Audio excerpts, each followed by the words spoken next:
મિત્રો, આજે ગુજરાતની જનતાને અતિ ગંભીર મુદ્દા પર મારે ધ્યાન દોરવું છે।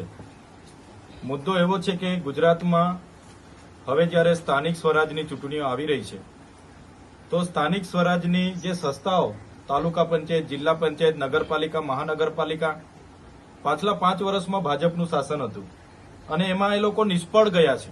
ખૂબ ભ્રષ્ટાચાર કર્યો, લોકોના કોઈ કામ ન કર્યા, એટલે લોકો હવે એમને જાકારો આપવાના છે અને જે પ્રકારે આમ આદમી પાર્ટીને સમર્થન મળી રહ્યું છે, આમ આદમી પાર્ટીમાં લોકો જોડાઈ રહ્યા છે, જેનાથી ગભરાઈને ગુજરાતના નાયબ મુખ્યમંત્રી હર્ષ સંઘવીના ઈશારા પર આજે ગુજરાતની પોલીસ ખૂબ એક્ટિવ થઈ ગઈ છે।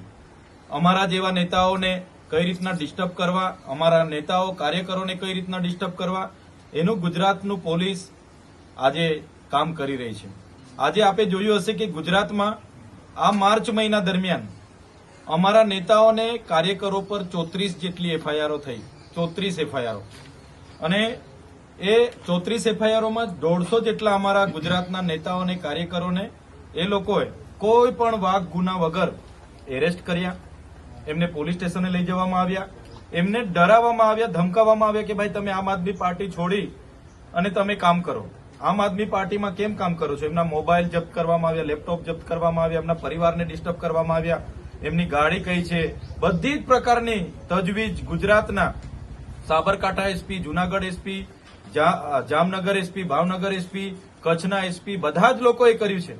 નર્મદામાં પણ ગઈકાલે આમલેથા પોલીસ સ્ટેશનમાંથી બાબુ જમાદાર કરીને એક જમાદારે અમારા 5 આગેવાનોને ફોન કરીને પોલીસ સ્ટેશને બોલાવ્યા હતા। એ લોકોએ ના પાડી, નથી ગયા, તો એમના ઘરે સાંજે એ લોકોએ ગયા અને આવી બધી માહિતીઓ લેવા, એવી રીતના ગરુડેશ્વર તિલકવાળા। એટલા માટે અમે લોકોને કહેવા માંગીએ છીએ કે આ શું છે, આટલો બધો ડર? આ એક લોકશાહી છે અને લોકશાહીમાં બધા જ પક્ષના લોકોને ચૂંટણી લડવાનો અધિકાર છે।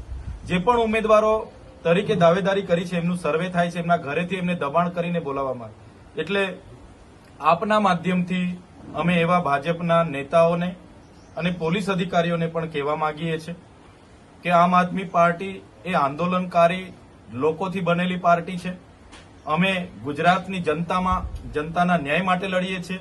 અમે ક્યારે આવી ખોટી એફઆઈઆરો, ખોટા કેસો કે ખોટી જેલોથી અમે ડરવાના નથી। અમે એનાથી પણ વધારે તાકાત સાથે ગુજરાતની જનતાને ન્યાય મળે એના પ્રયાસો અમે કરીશું।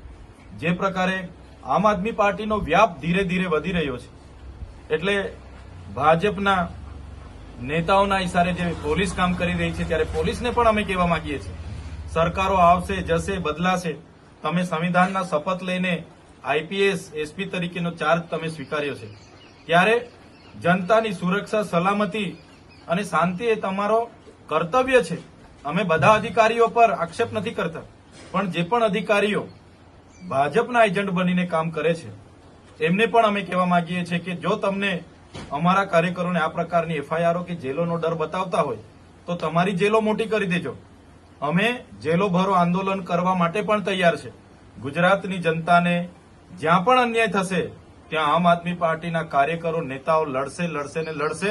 અમે તમારી જેલોથી નથી ડરવાના અને આવનારા દિવસોમાં જ્યાં પણ અમારા કાર્યકરોને આ પ્રકારે ખોટી રીતે હેરાનગતિ કરીને પકડવામાં આવશે, એફઆઈઆર કરાવવામાં આવશે, એમને આમ આદમી પાર્ટી છોડાવી દેવા માટેની તજવીજ કરવામાં આવશે, ફોર્મ નહીં ભરવા માટેની, ઉમેદવારી નહીં કરવા માટેની જે ધમકીઓ આપવામાં આવે છે, એનાથી આમ આદમી પાર્ટીનો કાર્યકર ક્યારે ડરવાનો નથી અને અમે એનાથી પણ વધારે તાકાતથી આવનારા દિવસોમાં ગુજરાતની જનતા માટે લડીશું।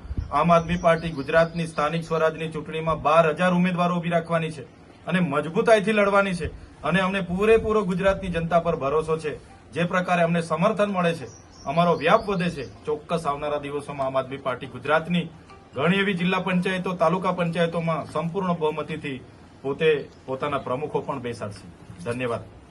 ચેતરભાઈ, કેટલા જે કેસ થયા છે એ કયા વિસ્તારના, કયા જિલ્લાના જે છે એમની પર કેસ કરવામાં આવ્યા છે? આપ જોઈ શકો છો, દાહોદ એસપી દ્વારા, વડોદરા એસપી દ્વારા, કચ્છ એસપી દ્વારા, છોટાઉદેપુર એસપી દ્વારા, આ તમામ એસપીઓ દ્વારા આ માર્ચમાં 34 એફઆઈઆર અમારા આગેવાનો પર અને કાર્યકરો પર જે ઉમેદવારી નોંધાવી છે એવા લોકો પર કરવામાં આવી છે। બધાના નામજોગ મારી પાસે માહિતી છે અને બધાનો મેં અભ્યાસ કર્યો, બધા પર મેં પૂછ્યું, એફઆઈઆરની નકલો લીધી, બધાનો અભ્યાસ કરે, કોઈ વાક ગુનો નથી.